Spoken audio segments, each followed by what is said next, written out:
बचपन के रिश्ते किस तरह आंगन की खुशी को पार करते हुए अखाड़े में बदल जाते हैं, इसका अंदाजा जिंदगी के बदलते दिनों में देखने को मिलता है।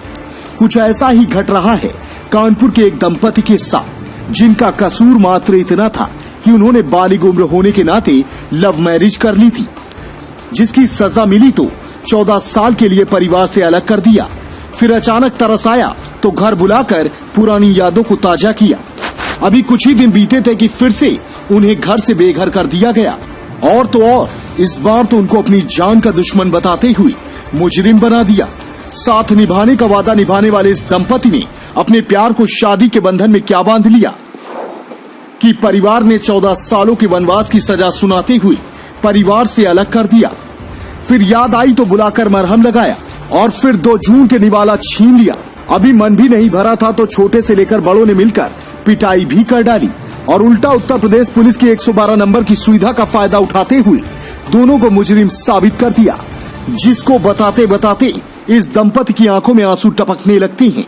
लेकिन अपने प्यार को न छोड़ते हुए अपने आप को बेकसूर साबित करने की ठान चुके इस दंपति ने अब पुलिस विभाग के आला अधिकारियों का दरवाजा खटखटाया है। दरअसल कानपुर के रहने वाले इस जोड़े ने आज से 14 साल पहले दिल्ली में लव मैरिज कर ली थी, जिसको लेकर नाराज परिवार ने दोनों को घर से अलग कर दिया था। दोनों खुशी से समय बिता रहे थे कि 2010 में पिता, जिनका नाम कमल किशोर, जो कि एयरफोर्स से रिटायर्ड कर्मचारी चकेरी के मंगल विहार 1 के निवासी की तबीयत खराब हुई तो फोन आया, जिसको सुनते ही बेटे ने इनकार कर दिया।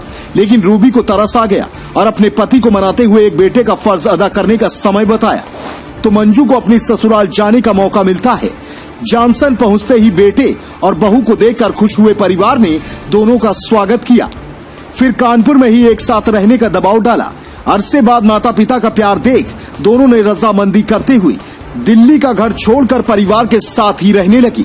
समय बढ़ता गया और एक दिन 14 जून 2020 की शाम जब मंजू अपने पति के साथ मायके से लौटी तो अचानक सब कुछ बदला हुआ था, क्योंकि जैसे ही दोनों ने घर के अंदर जाने का प्रयास किया तो मकान के किराएदार लक्ष्मी, अंकित और अर्पित हमलावर हो गए, जिसमें सास ससुर भी शामिल हो गए और पिटाई करने के बाद पुलिस को बुलाकर दोनों के खिलाफ FIR भी दर्ज करा दी। RTI न्यूज 24 के लिए विपिन कुमार की रिपोर्ट। क्या नाम है आपका? मधुनीश ठाकुर नाम है मेरा। क्या करते हैं आप? मैं ड्राइविंग करता हूँ।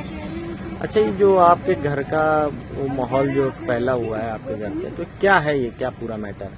ये बचपन से ही मेरे साथ में हुआ है। मेरे को कभी मेरे घर से प्यार नहीं मिला। जब भी रहा है मेरे को अपमानित ही किया गया है, शादी से लेके। उसके बाद में ये हुआ, जब मेरी शादी की उम्र हुई तो मैंने अपनी इच्छा से शादी कर ली। उसके बाद तो इन्होंने बिल्कुल अत्याचार शुरू कर दिया, हमें घर से बाहर निकाल दिया।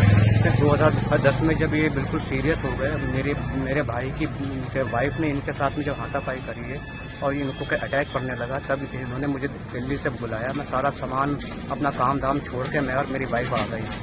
और उसके बाद जब ये सही हो गया तो फिर यही हो गया, फिर से अपमानित। और उसके बाद 14 तारीख को इन्होंने बिल्कुल हद मारपीट करी है। मारपीट के बाद में हमारे ऊपर केस डाल दिया गया। अब हमें नहीं समझ में आ रहा, हमने सब जगह सब द्वार खटखटा लिए पर हमारा किसी ने सुनवाई नहीं करी। ना हमारी FIR हो रही है और इनके द्वारा आए दिन हम लोग से हो रहा है। और मेरे घर की लाइट काट दी गई। मेरे बच्चे 3 दिन से न बिना लाइट के। इस स्थिति में हम कहाँ जाएं, मेरे को कुछ समझ नहीं आ रहा। मेरी आखिरी इच्छा ये है कि मैं अपने बच्चों के साथ में आत्महत्या कर लूँ। क्या नाम है मैडम आपका? मंजू ठाकुर। कहाँ रहती हैं आप? मंगला विहार में। मैडम, क्या हुआ है आपके साथ? सर, मेरे सास ससुर आए दिन मुझे पैसे की डिमांड करते हैं और मारपीट करते हैं मेरे साथ। कहते हैं कि पापा से पैसे लेकर के आओ। जब से मेरे पापा रिटायर हुए तब से ये सिलसिला बहुत ज्यादा बढ़ता जा रहा है और मेरे देवर देवरानी और ननद के द्वारा उनको भड़काया जाता है और वो घर में मतलब हमको कहते हैं कि घर से जाओ यहाँ से, और आए दिन हमारे साथ मारपीट करते हैं। 14 तारीख को मेरे सास ससुर की शादी की सालगिरह थी, मेरे मम्मी पापा की भी शादी की सालगिरह थी, तो मैं अपने मम्मी पापा के घर में गई थी। वहां से जब मैं लौटी हूँ तो इन्होंने मुझे गेट पे रोक लिया और बोला कि तेरा बाप तेरा बाप पार्टी कर सकता है, लेकिन पैसे जब लाने के लिए बोलता हूँ तो ला करके नहीं थे, मैं यहाँ नहीं, फ्री फंड में तेरे को नहीं रखूंगा। और वो मेरे को घर में नहीं घुसने दे रहे थे और मेरे साथ मारपीट करने लगे। उन्होंने मेरे पेट पे लात मार दी है और मेरी इंटरनल ब्लीडिंग भी स्टार्ट हो गई है।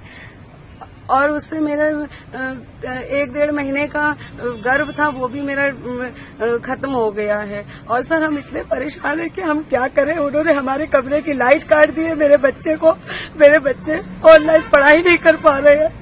इतना उन्होंने हमें परेशान किया, इतना मारपीट करने के बाद भी हमारा कोई सुनवाई नहीं हो रही। उन्होंने हमारे खिलाफ मुकदमा कर दिया, उसके बाद भी वो शांति से नहीं बैठ रहे हैं और हमारी लाइट काट दी है, हमारा पानी काट दिया है। हम कहाँ चले जाए सर, और हमारी कोई सुनवाई नहीं हो रही है।